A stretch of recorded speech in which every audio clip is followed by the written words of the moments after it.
പാചക പരീക്ഷണങ്ങൾക്കൊന്നും ശ്രമിക്കാത്ത ആളാണ് ഞാൻ. എങ്കിലും കഴിഞ്ഞ ദിവസം തോന്നിയ ഒരു ആഗ്രഹമാണ് വീട്ടിൽ പൊറോട്ട ഉണ്ടാക്കണം എന്നുള്ളത്. പണി പാളിയാലോ എന്ന് വിചാരിച്ച് അധികം മൈദ എടുത്തില്ല, ജസ്റ്റ് 1/2 കിലോ. ഒരു ടേബിൾ സ്പൂൺ പഞ്ചസാരയും 1 ടീസ്പൂൺ ഉപ്പും ചേർത്ത് നന്നായിട്ട് ഇളക്കി കൊടുത്തു. 1 ഗ്ലാസ് വെള്ളം ചേർത്ത് വീണ്ടും നന്നായിട്ട് ഇളക്കി, വീണ്ടും 1 ഗ്ലാസ് വെള്ളം എടുത്ത് കൈകൊണ്ട് നന്നായിട്ട് കുഴച്ചു നല്ല പരുവത്തിലാക്കിയെടുത്തു. അടിച്ചമർത്തലുകളും തിരിച്ചടികളും സഹിച്ചാണ് പൊറോട്ട നല്ലൊരു പൊറോട്ടയാകുന്നത്. അടിച്ചമർത്തലുകൾ ഞാൻ തുടങ്ങിക്കഴിഞ്ഞു. അടിച്ചമർത്തലുകൾക്ക് മുമ്പ് അല്പം മാവ് ടേബിൾ ടോപ്പിൽ വിതരണം. ഒരുവിധം ഫംഗസും ബാക്ടീരിയയും ഒക്കെ ആദ്യത്തെ കുഴിയിൽ ചാകുമെന്ന് പറയുന്നത് കൊണ്ട് നന്നായിട്ട് തന്നെ കുഴച്ചെടുത്തു. എണ്ണയും നെയ്യും സമാസമം എടുക്കണം. ബൗളിന്റെ ഉള്ളിൽ എണ്ണ തേച്ചിട്ട് കുഴച്ച മാവ് അതിൽ വെക്കുക. നനഞ്ഞ തുണി കൊണ്ട് മൂടി വെക്കണം. 2 മണിക്കൂറാണ് ഐഡിയൽ ടൈം എങ്കിലും എനിക്ക് 1 മണിക്കൂറെ വെയിറ്റ് ചെയ്യാൻ പറ്റിയുള്ളൂ. കുഴച്ച മാവ് എടുത്ത് 2 കഷ്ണമാക്കിയതിനു ശേഷം ചെറിയ ബോളുകളാക്കി എടുക്കുക.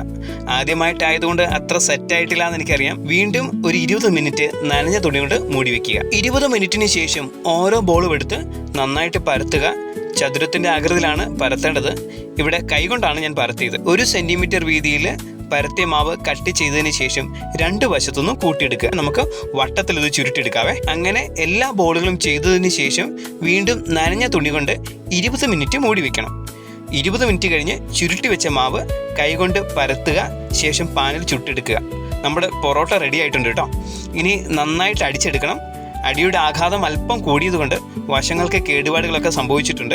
അങ്ങനെ നമ്മുടെ പൊറോട്ട റെഡി ആയിട്ടുണ്ട് കേട്ടോ. ചേട്ടാ, അല്പം ചിക്കൻ എടുക്കട്ടെ പൊറോട്ട കൂട്ടി അടിക്കാൻ എന്നുള്ള നൽപകുതിയുടെ വാക്കിൽ കേട്ട് ഞാൻ തന്നെ ഉദ്ഘാടനം ചെയ്യാമെന്ന് വിചാരിച്ചു. സംഭവം കൊള്ളാം. ഞാൻ ഉണ്ടാക്കിയതുകൊണ്ടല്ല കേട്ടോ. Thanks for watching.